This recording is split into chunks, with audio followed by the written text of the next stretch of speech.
मेरे अत्यंत प्रिय सहयात्रियों, आप सभी को मेरा प्रणाम है। फिलहाल हम लोग सांख्य दर्शन के बारे में बातें कर रहे हैं और आज मैं इसी विषय को आगे बढ़ाने जा रहा हूं। लेकिन मैं जिस विषय को बढ़ाने जा रहा हूं उसके केंद्र में यह शब्द है सांख्य। मुझे ऐसा लगता है कि सांख्य शब्द एक प्रकार से इस पूरे के पूरे दर्शन का बीज है, सीड है। और यदि हम लोग इस पर बात करें तो शायद इस दर्शन को ज्यादा अच्छे से समझ भी सकेंगे। और सच पूछे तो इससे भी बड़ी बात यह होगी कि हम इस दर्शन का अपने व्यावहारिक जीवन में उपयोग करने लायक अपने आप को बना सकेंगे। तो आइए अब सांख्य शब्द को आधार बनाकर कुछ बातें करते हैं, कुछ तथ्य समझने की कोशिश करते हैं। यह जो सांख्य शब्द है निश्चित तौर पर संस्कृत का शब्द है। ओरिजिनल जो दर्शन लिखा भी गया है वो संस्कृत में ही लिखा गया है। जैसे एक शब्द है काम, हम काम करते हैं, काम। संस्कृत में काम को हम क्या कहते हैं आप जानते होंगे, कर्म, कर्म कहते हैं। एक शब्द है सांप, सांप को संस्कृत में क्या कहते हैं, सर्प। इसका मतलब यह हुआ कि अगर सांख्य संस्कृत का शब्द है और है ही, तो हिंदी में भी इसके लिए कोई ना कोई दूसरा शब्द तो होगा ही। हम वहां सर्प को यहां सर्प कहते हैं हिंदी में, लेकिन बोलचाल में हम सांप कहते हैं।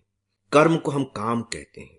तो कहीं ऐसा तो नहीं कि जिसे हम संख्या कहते हैं वह सांख्य ही हो।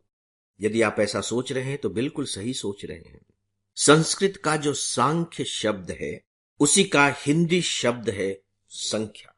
और संख्या के बारे में आप बहुत अच्छे तरीके से जानते हैं। 1 2 3 4 5 ये सारी की सारी संख्याएं हैं। यदि आपसे पूछूं कि संख्याएं कितनी होती हैं, आपका उत्तर क्या होगा? आप कह सकते हैं कि 100 तक की संख्या होती है, इसके बाद हम उसी को रिपीट करते हैं। आप यूं भी कह सकते हैं कि संख्याएं तो अनंत होती हैं, यह भी सही है। लेकिन वैज्ञानिक दृष्टि से जो संख्याएं हैं वे 0 से 9 तक ही हैं। मूलभूत संख्या यही है। आप देखिए कि आगे की जितनी भी संख्याएं हैं वे सब इन्हीं से ही बनी हुई हैं। 0 से लेकर के 9 तक से ही बनी हुई है। 9 के बाद 10 आता है, तो 10 1 और 0 से बना हुआ है, 10 बन गया है। 11 2 1 1 लिखते हैं तो 11 हो जाती है। यानी कि जो मूलभूत संख्याएं हैं वे 0 से 9 तक ही हैं। और 0 से 9 तक की संख्याओं का उपयोग करते हुए हम कितनी गणनाएं कर सकते हैं? आपका उत्तर होगा कितनी भी गणनाएं कर सकते हैं, उसकी कोई लिमिट थोड़ी है। असंख्य गणनाएं हम केवल इन 0 से 9 तक के संख्याओं को आधार बनाकर कर सकते हैं। दर्शन शास्त्रों के बारे में यही होता है। वो कुछ बातें केवल बता देते हैं, लेकिन उनके आधार पर हम अपने जीवन के लिए बहुत सारे तथ्य निकाल सकते हैं। और अगर हम ऐसा नहीं कर पा रहे हैं तो सच पूछे तो उस दर्शन का मतलब भी नहीं है।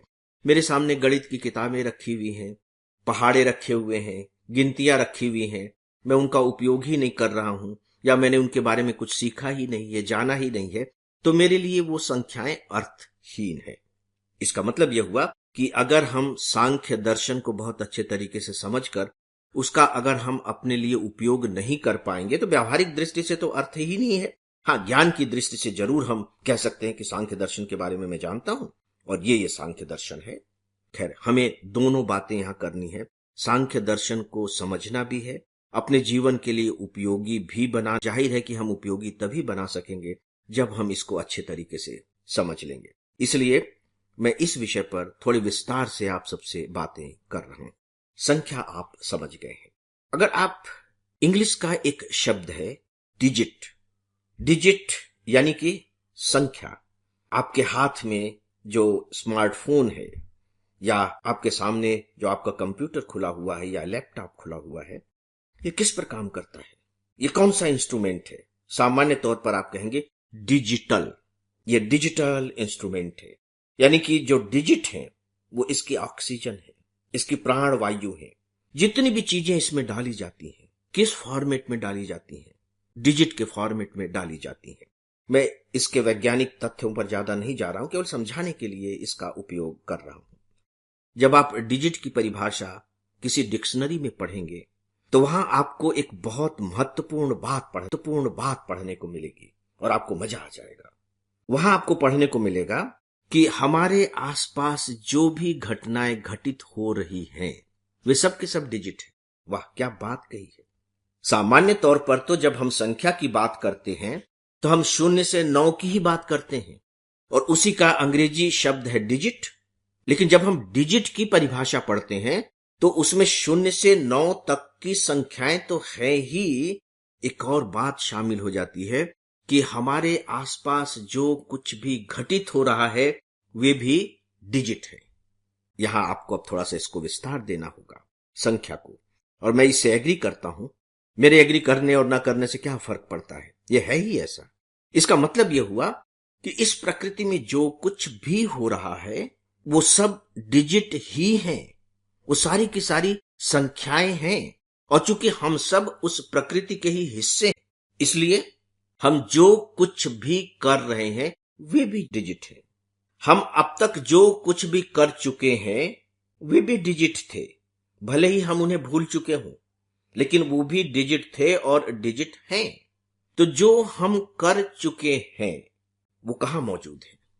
देखिए, जो बड़े बड़े राजा महाराजा हुए, जो बहुत ही महत्वपूर्ण व्यक्तित्व हुए, वो तो जो कुछ भी उन्होंने किया वो सब इतिहास की किताबों में दर्ज है, वहां मौजूद है।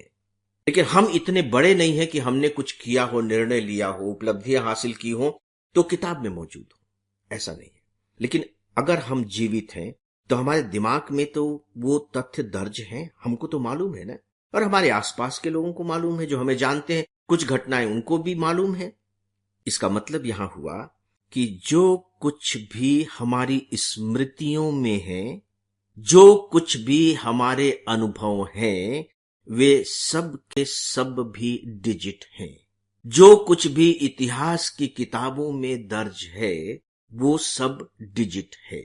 यहां मैं जब इतिहास की किताब कह रहा हूं तो उसे आप एक ही सब्जेक्ट तक मत ले जाइए। जब आप सोशियोलॉजी पढ़ेंगे तो उसमें समाज का इतिहास पढ़ेंगे, यानी कि समाज यानी कि व्यक्ति के बिना क्या है। चाहे आप बायोलॉजी पढ़ें, केमिस्ट्री पढ़ें, जूलॉजी पढ़ें, बॉटनी पढ़ें, बायोटेक्नोलॉजी पढ़ें, अंतरिक्ष विज्ञान पढ़ें, स्पेस साइंस पढ़ें, चाहे आप रॉकेट साइंस पढ़ें, जो कुछ भी आप पढ़ें, उन सब में अपने समय का इतिहास दर्ज है। किसी न किसी व्यक्ति ने उस पर काम किया है, उस पर लिखा है और वही चीजें वहां दर्ज की गई हैं। इसका मतलब यह हुआ कि जो पूरा का पूरा मनुष्य जाति का जितना भी ज्ञान है, जितने भी विषयों का उसे अब तक ज्ञान है, जो वो जान चुका है, वे सब के सब डिजिट है। मुझे लगता है कि शायद मैं अपनी बात को समझा पा रहा हूं। कहीं ऐसा तो नहीं कि मेरी बातें ज्यादा भारी हो गई हों या जटिल हो गई हों। अगर ऐसा होगा तो प्लीज इसे दोबारा सुनने की कोशिश कीजिएगा, तिबारा सुनने की कोशिश कीजिएगा, चीजें स्पष्ट होती चली जाएंगी। मैं रिपीट कर रहा हूं, डिजिट का सामान्य अर्थ है 0 से 9 तक की संख्याएं। 0, 1, 2, 3, 4, 5, 6, 7, 8, 9, ये सब के सब डिजिट है और इन्हीं के आधार पर पूरे के पूरे गणित विषय को खड़ा किया गया है। और याद रखिए कि जो गणित है वो दुनिया का सबसे महत्वपूर्ण विषय है, गणित।